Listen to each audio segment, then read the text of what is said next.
السلام علیکم ورحمۃ اللہ وبرکاتہ۔ میرا نام قاری محمد احمد اور آپ دیکھ رہے ہیں قاری احمد مدنی یوٹیوب چینل۔ آج ہم انشاءاللہ عز و جل ہاضمہ کیسے درست ہو، یعنی معدہ آپ کا درست کیسے ہو، اس کے بارے میں ایک بہت ہی زبردست ٹاپک لے کر آیا ہوں۔ بہت ہی پیاری پیاری باتیں انشاءاللہ آپ کو بتاؤں گا۔ آپ ان پر عمل کریں گے تو انشاءاللہ آپ کا معدہ کبھی بھی خراب نہیں ہوگا۔ آپ کو مختلف دوائیاں کھانے کی ضرورت نہیں ہے۔ دوائیاں کھانے سے ہو سکتا ہے کہ آپ کو اتنا فائدہ نہ ہو جتنا آپ کو یہ کام کرنے سے فائدہ ہو۔ چلیں ویڈیو شروع کرتے ہیں۔ اسی کے ساتھ آپ میرے چینل کو لائک لازمی کیجیے گا اور سبسکرائب کرنا نہ بھولیے گا۔ چلیں شروع کرتے ہیں۔ بسم اللہ الرحمن الرحیم۔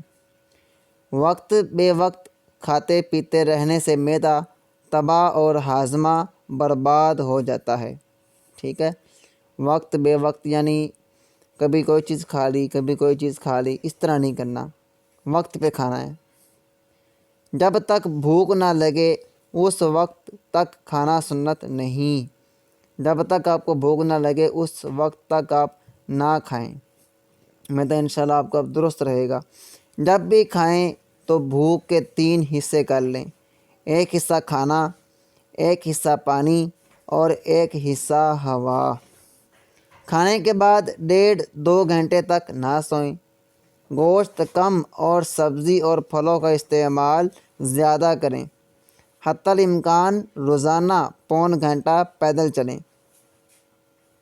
چلنے کا بہتر طریقہ یہ ہے کہ 15 منٹ تیز چلیں، 15 منٹ درمیانہ اور آخر میں 15 منٹ تیز قدم چلیں۔ رات کا کھانا کھا کر کم از کم 150 قدم چلیں۔ بد ہضمی کی وہ بیماریاں جو کسی دوا کو جواب نہیں دیتی انشاءاللہ عز و جل درست ہو جائیں گی۔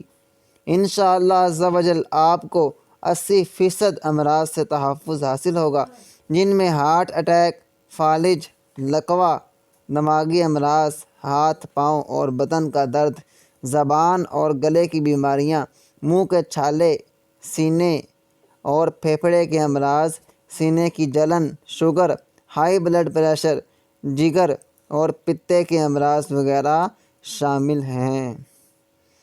اس پر آپ لازمی عمل کیجیے گا، انشاءاللہ آپ کا جو ہاضمہ ہے وہ بالکل درست ہو جائے گا۔